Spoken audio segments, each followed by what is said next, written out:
My guests tonight are Hao Pan. Hi Hao, and welcome back. Hi everyone, thanks. It's good to be back.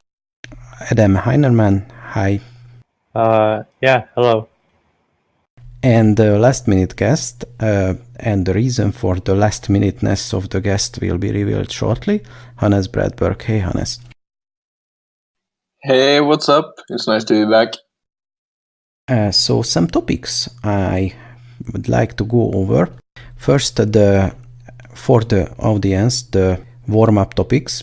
I'd like to ask how, what did you improve on your bot lately?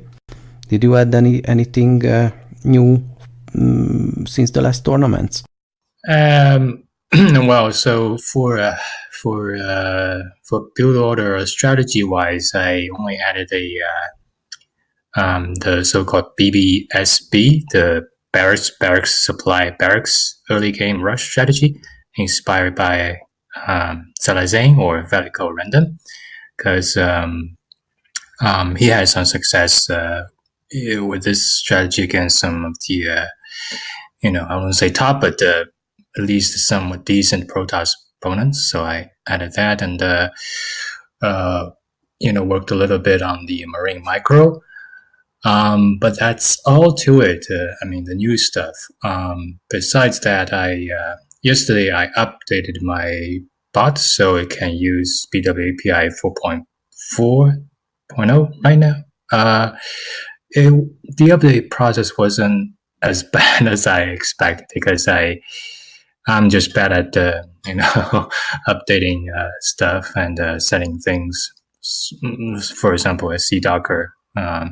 But yeah, it was smooth, and I'm happy it's working right now. At least I voted a game versus the Locutus on SSCAIT, and it worked fine, although I lost. So that's all that is, I think, for my main part. I've also been busy for the AITT tournament. I hope I can have something ready.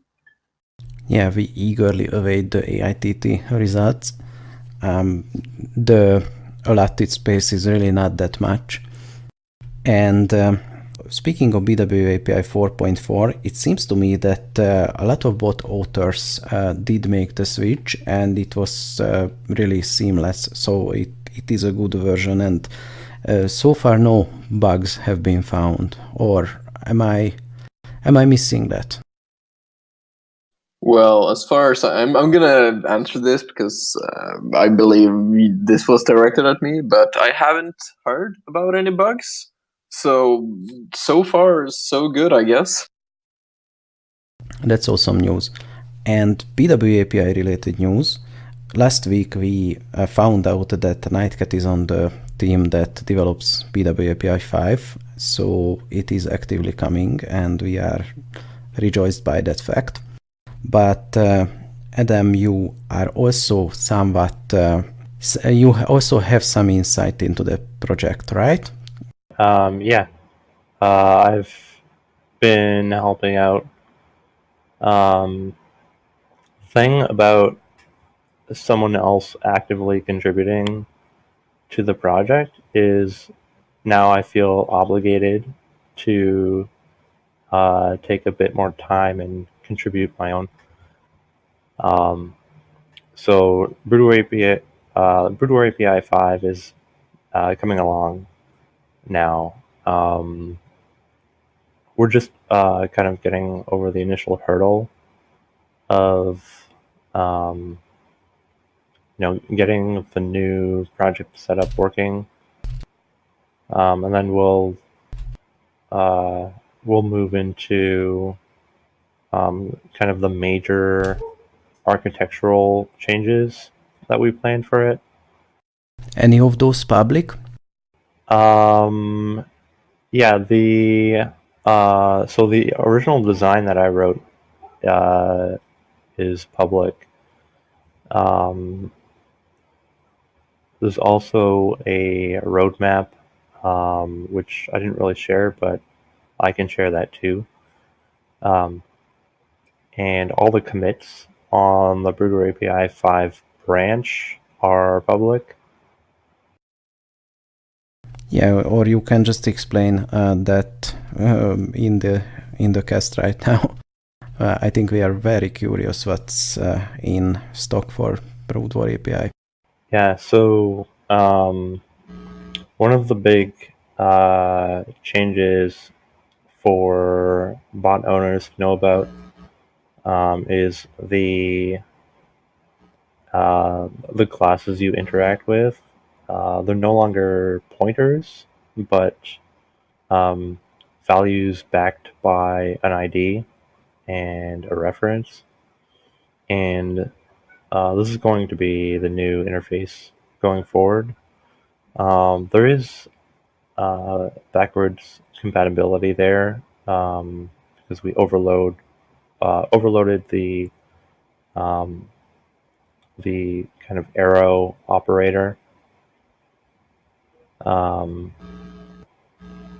Right now, we're trying to get a working bot with that new sort of interface. The biggest issues are translating the old data to the new interface. It's not necessarily any changes in the bot, and that's what we're currently working on, and hope to finish that within the next week or so, and then move on to the protobuf interface. So the kind of network interaction is the next step. Can we get any kind of broader timeline on the project? Do you have any guess or knowledge when this is planned to be complete and released? I can't really say right now. Maybe in a couple weeks I'll be able to pin that down better, but right now Nightcat is still getting familiar with the project and warming up, so we'll have a better sense of velocity maybe in a couple of weeks or so. Still, we can feel it coming already. Is there any new features that will be added? That something that we couldn't do before? One of the main things I think is that when as we have removed all of the globals from BWAPI entirely, you will be able to connect and run multiple instances of your bot from the same process, and you can connect to many different Broodwar instances from the same bot client, which just makes scaling your bot up a lot easier. I think it's already possible because I have fresh meat and my bot Hao Pan, but essentially they use the same DLL, and I tried to connect them via the Chaos Launcher, and I think things are working fine. So I'm not sure, why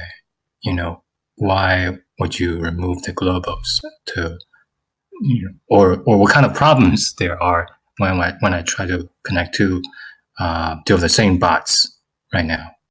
That's not the problem. You can run two instances of the same bot without any issues today, but what we've added is running two instances of the same bot from the same process.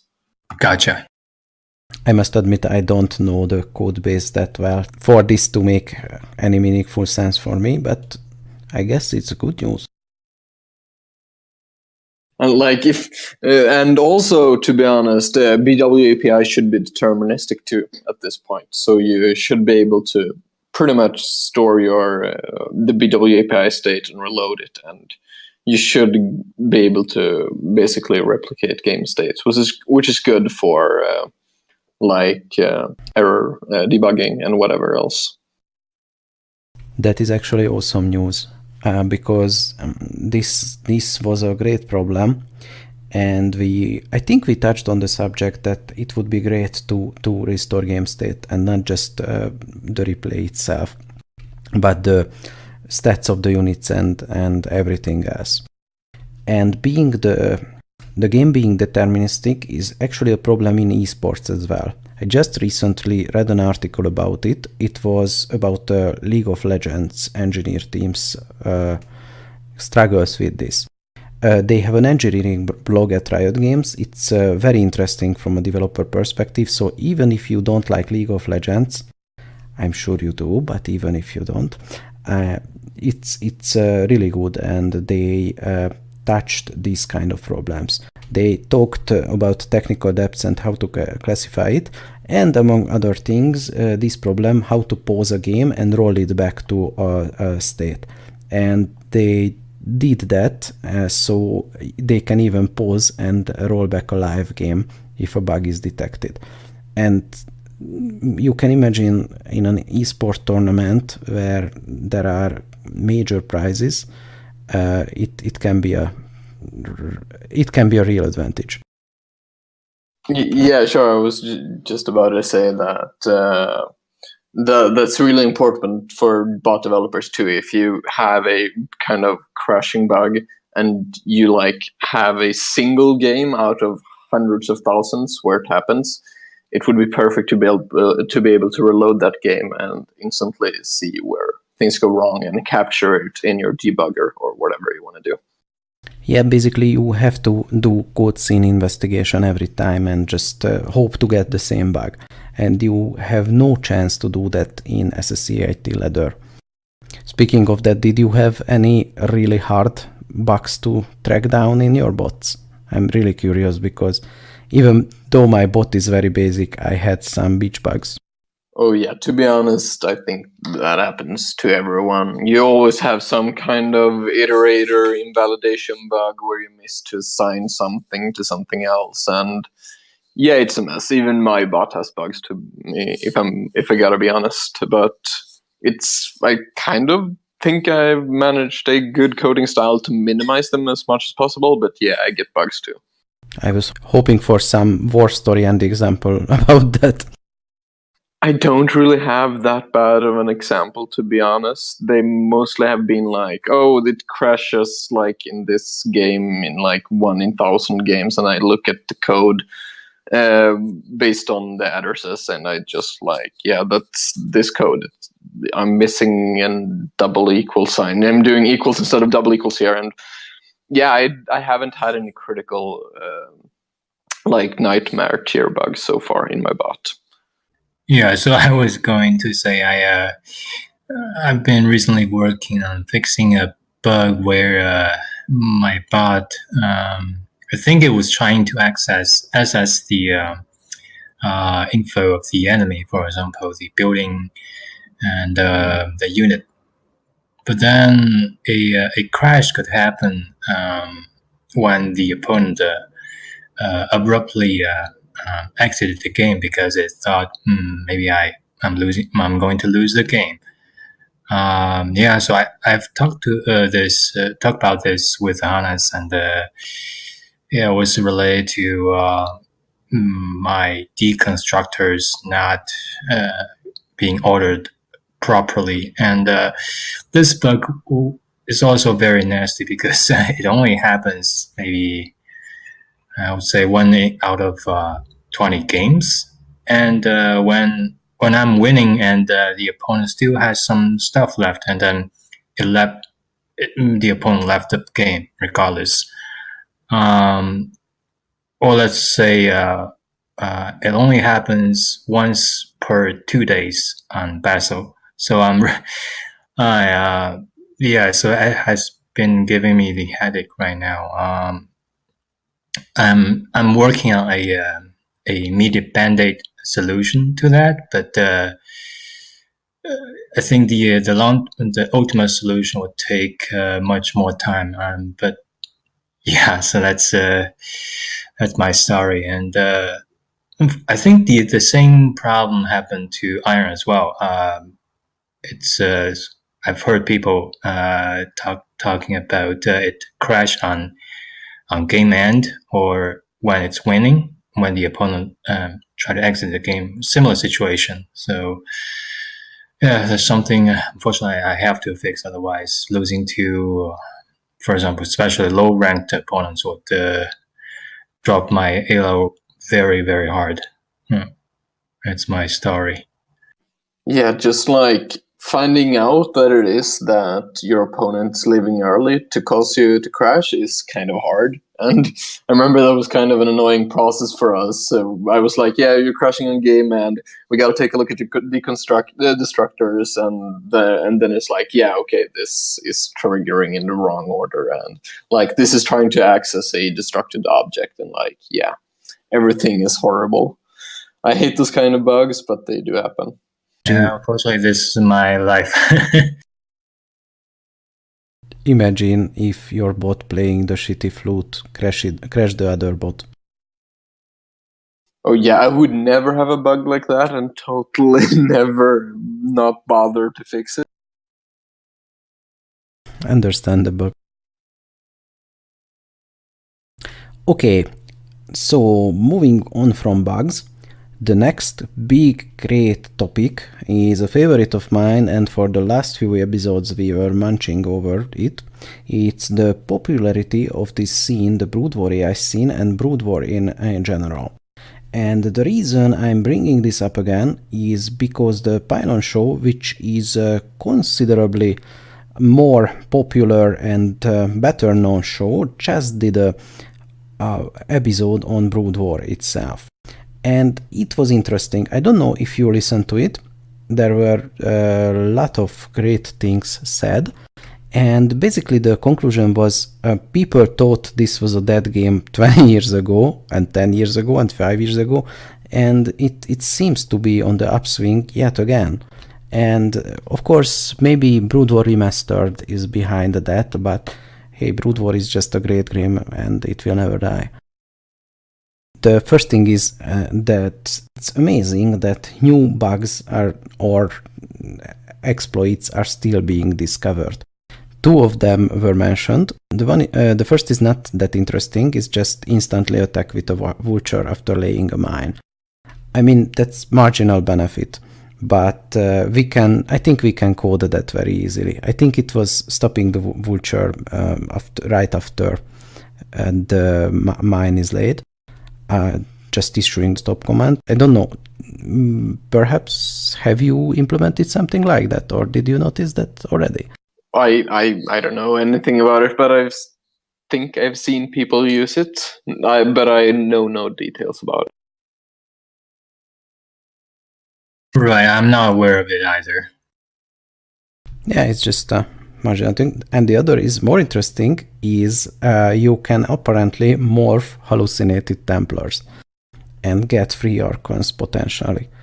And on the Discord, some people try to reproduce this. So far without success, but I believe in us. So according to the material I've seen on that, I haven't tried it myself, but supposedly there are a bunch of conditions that you need to meet. For example, just merging two hallucinated High Templar will produce a hallucinated Archon, which, eventually disappears. And merging a non-hallucinated High Templar with a hallucinated High Templar is more likely to produce a hallucinated Archon because of the way the hallucination status is chosen, and the positioning in the unit array of the hallucinated High Templar. I think you need to hallucinate the High Templar and then train a new High Templar so that it comes after, and then merge those two. I think if humans can do it, then eventually we will figure out how to do this for a bot.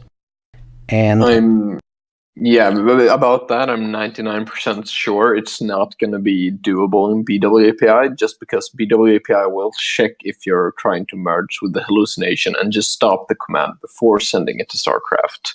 So BWAPI will probably stop you from doing it in a bot. Yes, it definitely will. There are hallucination checks on bots. The only way you can do it as a human is to use what I've referred to in the past as the selection glitch. So you can have a unit selected on your screen, but be controlling a different set of units. So you basically trick StarCraft into believing you have, from the UI perspective, a certain unit selected, but you're actually controlling a different set of units. And that way you can have two real High Templars selected to get the Merge Archon icon, but in reality you're controlling the hallucinated High Templar with a real High Templar, and that lets you use the Merge Archon action on those other units. kind of similar to the whole lurker technique. Although that's not a glitch, technically. Yeah. So, do you use any tricks in your bot that maybe no other bots use, and it's considered non-standard? Nukes, that does not count. I don't have a bot, so if anyone else can answer that. I really don't know of anything in that kind of. Well, if Mirror Walk counts, but I don't think it's I mean, it's known and it's permitted by SSC AIT, and it's only for worker defense. Yeah, that's all I can think. Yeah, and it's also a known thing, so it's nothing new. Still, it's nice to see it implemented. So, speaking about Brood War, I was thinking about what makes Brood War interesting, or more specifically, what makes watching a Brood War game interesting. And that is a question that applies to human and bot games as well. For human games, it's the inherent property of it that two humans are facing off and they won't be stuck in a corner or something like that. But we have kind of struggled with this, how to get interesting games, how to sort out the games to select the interesting ones. What do you think about this? How do you get interesting games from your bots, if you do that at all? Well, I mean, for me, it's all about the build order, the having a diversity of build orders, and in this way, I think the game, the matches are interesting, are starting to become interesting to me. Can do, my bot can do, bunker rush or BBS or 14cc or the regular iron, well, similar to iron strategy, the 2-fag pressure. So it's an array of strategies, and I'll leave the I'll leave the burden of reaction to the opponent. And I mean, let them decide how to react. Sometimes if they don't react properly, then they die, and I enjoy the victory. But sometimes my build order sometimes can mess up. For example, Bunker Rush is not very good against the 9 pool because the opponent can just just outmuscle you by just pumping straight Zerglings to deal with your Marines in a bunker. And this can lose to even some of the low-ranked bots. So that's that brings me that brings to another topic: how to react even within the same build order. Say, if you observe a 9 pool, do you continue bunker rush, or do you transition to factory or Mac units?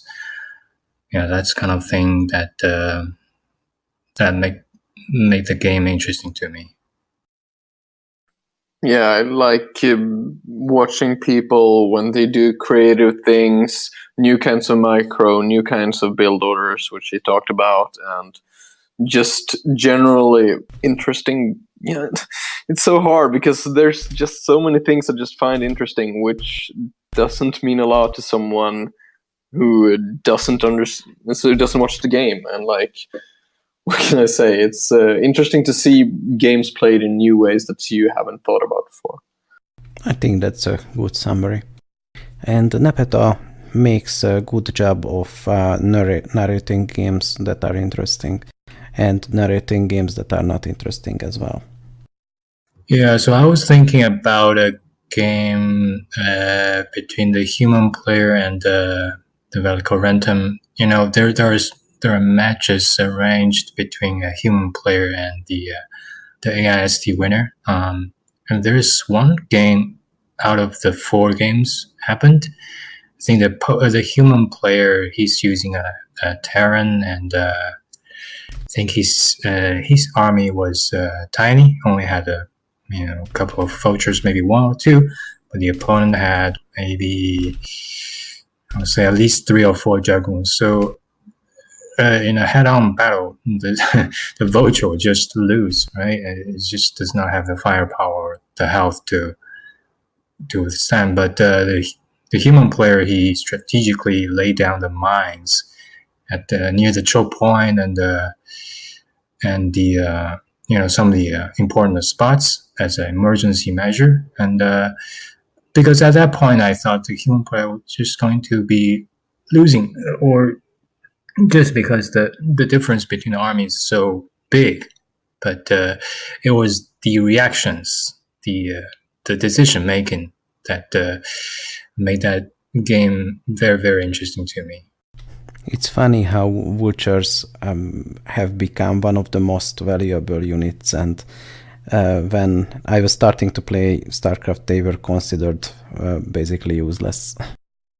Maybe it can be summarized as if it's not a done deal, then a game is interesting. If you have the doubt who will win this, and not just because of glitches. Maybe. Also, it seemed to me that people have a lot of misconceptions about StarCraft AI or Brood War AI in general. And not just talking about Dangrant, who is not called that, but they have absolutely no idea what's going on, and just saw Alpha Star maybe, and try to deduce things from that. And for example, in the pilot show they mentioned that all these bots have 30,000 APM and no human can ever compete with them. And I don't see a direct relation between the APM of a bot and the success of it. If anything, you might have an inverse relationship to that. What do you think? Well, I mean, this is the game is not determined. The outcome of the game is not solely determined by the APM. It's not that if you achieve 50,000, then you win. It's not like that. It's also about the decision making, as I mentioned earlier, and the build order as well, and some other things. And those things are not determined by, or not affected by APM, if not at all, maybe. So yeah, it's not, APM is not the whole thing. That's all I want to say. What about the earlier thing that people and their misconceptions about Brood War AI? I mean, you must have encountered people asking you, what are you doing on this? And they are just not getting it. Do you have any stories related to that? Well, I mean, I don't have a concrete story, but some of my friends, they don't even know this game well, the StarCraft game. So I have to explain to them what this game is like. It's about you building some structures, and then you develop army, and then you fight the opponent, and then talk about the bot. What does a bot mean in this game? Oh, it's a bot that can essentially play the game. You can control the units. You can decide what to train, what to build, etc. So, but I guess it's not really about misconceptions. It's just people, they were not very familiar with the brutal AI scene. Yeah, and like buzzwords like machine learning and deep learning gets thrown around a lot. And people have absolutely no idea what are those, and they just think that, oh, a bot can learn, then it can learn anything, and they will beat everyone, and that's unfair. I mean, that's seems to be the general understanding of bots. And I would like to do something with that, and somehow give some exposure about this scene, and maybe dispel the misconceptions about this whole thing. Yeah, there are a lot of people who basically say things about AI and programming who don't do AI and programming, and that's always the way it's going to be. Yeah, some level it will be, but let's just focus on the well-meaning people who just honestly don't have any idea and speculate widely. Speaking of that, I'd like to talk about the grand plan of mine, which is, I mentioned it in the last cast, to have some seamless way for humans to play against bots. And that is the reason I asked Hannes to join, basically last minute, because we got to thinking about this. And I'm certainly sure that this can be done. Let me outline the plan a little. So the concept is, you have a server somewhere that stores the bots, and you have a client, basically a launcher. You can just start up, select a bot and the map, press play, and there you have it. You're in the game, and you can test yourself against various bots. The main aim of this is convenience, for the average gamer to be able to play any brood war bot. And yeah, we got to thinking, and we decided, let's talk about even the nitty-gritty technical details about this on the cast. So with that, Hannes, you were excited to dive headfirst into this project, and thank you for that. Would you like to outline your plans for this? Oh boy, well, it would be kind of technical, I guess. That's the goal. Yeah, so the primary plan would be to you start up StarCraft after setting up your game, of course, in your client, and then your StarCraft client connects to the bot server, which then identifies you as used in some way, and the bot server will somehow present the game to you, and you can join it. So it will basically be a custom gateway, like how you select BattleNet or whatever else in your multiplayer list. Maybe I'm running a little bit ahead. Let's ask the other guests, what do you think of this project? I don't think man versus machine interests me as much as machine versus machine, simply because they're different entities. And eventually in the future, the machines are, of course, going to be humans. Maybe not right now, but eventually it's going to be the case. I guess the man versus machine stuff is just to demonstrate that. but I don't think there will be, regular man versus machine tournaments, if that makes sense. Maybe not, but I think this will bring some popularity to Brood War AI development.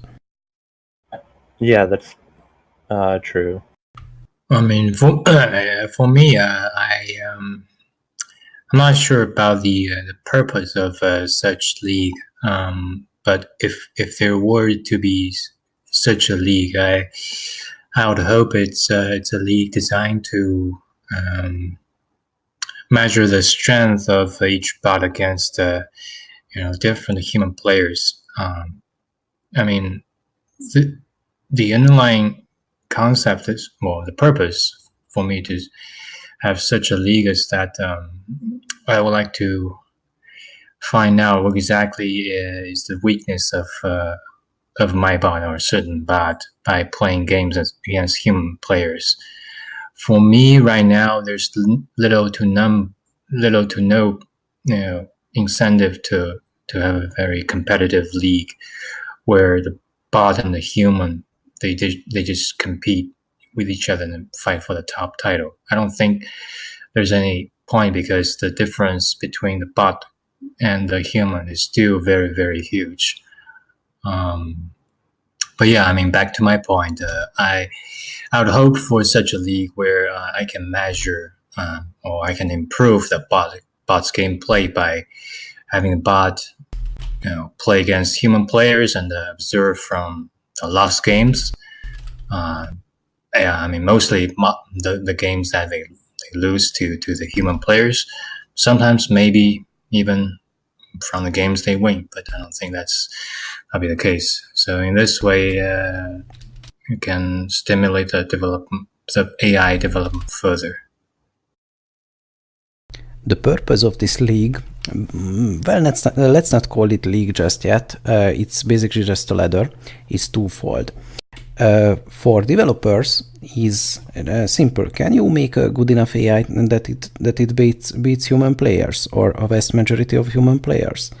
And for gamers, which would be the larger audience, it's a challenge. Can you take on the best AIs? Can you just defeat every one of them, or just the best of them? And it would be a great tool to practice. This has been mentioned by other players, but I think it's an important point. If you want to practice for pro play, you have to play humans. There is no other way currently. And playing online games for years, that can be an exhausting experience. If you just go to a game to practice something and you lose and you have to suffer from the immeasurable saltiness of other players, it just drains your will after a while. At least that's my personal experience. So it could be a good practice tool. Imagine trying to beat Locutus in Goom Micro. Maybe you just don't want to play against humans. I mean, back when StarCraft came out, I immensely enjoyed the campaign. It wasn't a great challenge, it was just something I like to play because it was fun. It was just enough to keep me thinking, and yeah, it was the challenge level I wanted to do. So don't underestimate people wanting to play against a non-human opponent. With the technical explanation?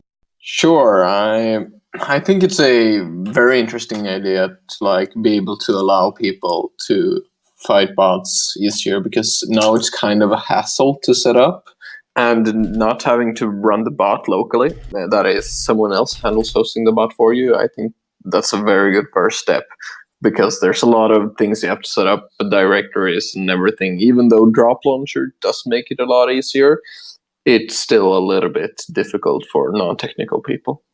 I would like to also issue a call to arms.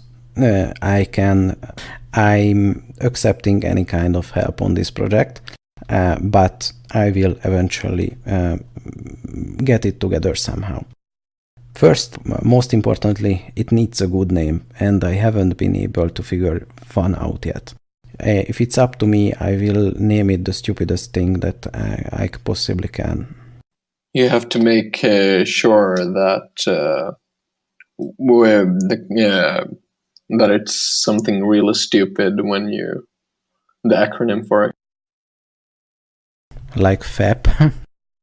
Yes, exactly. The Computer Hurter League does sound nice, no? The first thing is, for the client launcher, it should be just a standalone application. Like I said, you select your bot, select your map, press play, and you're playing the bot. I think that's not the hard part here, but it needs to be done well because it's the first thing that the player sees. Mm-hmm. So Heinermann, correct me if I'm wrong. I forked Direct IP, the SMP project from BWAPI, and I'm thinking about adjusting it to basically talk to a central server to like initialize the game and start playing against it. Because it would only need to see a single game, so it wouldn't be that complicated. Is it reasonable to use the Direct IP project to like make this client connection? You mean to like host games and connect to a specific server? Then, yeah, that sounds pretty reasonable. The Direct IP project is pretty much the closest you're going to get to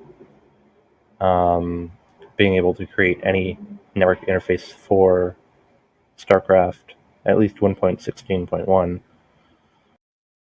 Yeah, so they would be able. They could, to be honest, be able to host their own games. Like they could host their own games, and the bot could join them automatically. So they didn't select the map in the launcher, but they selected it in game where they have all of their multiplayer maps that they have or whatever.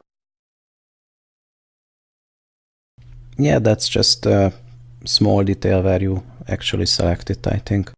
The hard part is wiring it all together over the internet. Yeah, absolutely. And also for this challenge, I think the bots should be vetted more carefully. I would like to have the opportunity for everyone to upload his or her bot, but I wouldn't like to have bots that crash often. So maybe like a testing period on Bazel or SSCIT is needed before that. Then maybe it gets automatically uploaded. That can be done as well. And when we have the basics down, we have the launcher, you can do that. Then we can build everything else on top of that. And things like scoreboards, achievements, whatever the kids into nowadays. And that would be the actual part where I would like to publicize it, when you have some basic incentive to play this. I can see this being a somewhat commercial project as well, but let's not get ahead of ourselves. Thank you very much for being here, and I hope I will see you again. Thanks for having me. Bye.